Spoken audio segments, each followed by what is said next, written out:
Hi అండి, welcome back to my channel అండి. ఇవాళ మనము చాలా ఈజీ అండ్ సింపుల్గా ఫిష్ ఫ్రై అయితే ప్రిపేర్ చేసుకుందాం. చాలా సింపుల్గా అయిపోతుంది అండ్ క్విక్గా కూడా అయిపోతుంది. ఇలా చేప ముక్కల్ని నీట్గా వాళ్ళే కట్ చేసి ఇస్తారు కదా, మళ్ళీ తీసుకొచ్చాక మనం ఒకసారి ఉప్పు పసుపు వేసి నీట్గా వాష్ చేసుకుంటే ఆ స్మెల్ అనేది రాకుండా ఉంటుంది. ఇలా నీట్గా చేసుకున్న వాటిని ఇలా ఒక బౌల్లో తీసేసుకొని క్వాంటిటీకి తగ్గ అల్లం వెల్లుల్లి పేస్టు, అలాగే సాల్టు, పసుపు, కారము, ధనియా పౌడర్, మీకు ఫిష్ మసాలా అవన్నీ కూడా కావాలంటే యాడ్ చేసుకోవచ్చు. నేనైతే అవేం వేసుకోలేదు, ఎందుకంటే పిల్లలకి మరీ స్పైసెస్ ఎక్కువ అవుతుందని చెప్పేసి నేనైతే కారం, ధనియా పౌడరు ఇలానే వేసుకున్నాను. ముందుగా కొత్త వాళ్ళు మన ఛానల్ ఎవరైనా చూసినట్టయితే సబ్స్క్రైబ్ చేసుకుని నాకు సపోర్ట్ చేయండి ప్లీజ్ అండి. మీరు సపోర్ట్ చేస్తుంది కదండి నాకు ఇలాంటి మరిన్ని వీడియోస్ చేయడానికి ఎంకరేజ్మెంట్గా ఉంటుంది. ప్లీజ్ అండి డూ సబ్స్క్రైబ్ మై ఛానల్ అండి.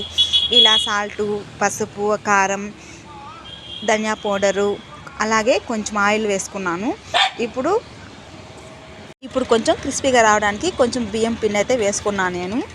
ఇలా మొత్తం అంతా కూడా ముక్కలకి పట్టేలాగా బాగా కలిపేసుకోవాలి.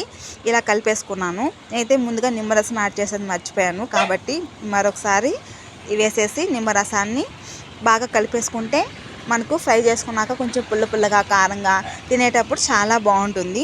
ఇలా చేసుకున్న దాన్ని ఒక హాఫ్ అన్ అవర్ అయినా మినిమం పెట్టేసేయండి పక్కన. పెట్టేసుకున్నాక ఇప్పుడు డీప్ ఫ్రై చేసుకుందాము. నేనైతే డీప్ ఫ్రై చేసుకోలేదు, ఇలా ప్యాన్ మీద కొద్దిగా ఆయిల్ వేసేసుకొని అయితే ఇలా షాలో ఫ్రై లాగా అయితే నేను చేసుకున్నాను. ఇలా ఆయిల్ వేసేసుకున్నాక ఈ ప్యాన్లో ఎన్ని ముక్కలు అయితే పడతాయో అన్ని సరిపడా పెట్టేసి లో ఫ్లేమ్లోనే వీటిని ఫ్రై చేసుకోండి. మరి ఎక్కువ ఫ్లేమ్ పెడితే చుట్టుపక్కల మాడిపోతుంది, కానీ లోపల అలానే ఉడకకుండా అలానే ఉండిపోతుంది. కాబట్టి లో ఫ్లేమ్లో పెట్టేసుకొని ఫ్రై చేసుకోండి. అటు ఇటు అంటే పెట్టిన వెంటనే తిప్పద్దు, కాసేపు ఆగాక అవతల వైపు కూడా టర్న్ చేసుకొని నిదానంగా ఫ్రై చేసుకుంటే ఫ్రై అనేది చాలా బాగుంది. చూసారు కదా, చూస్తూనే చాలా టెంప్టింగ్గా ఉంది.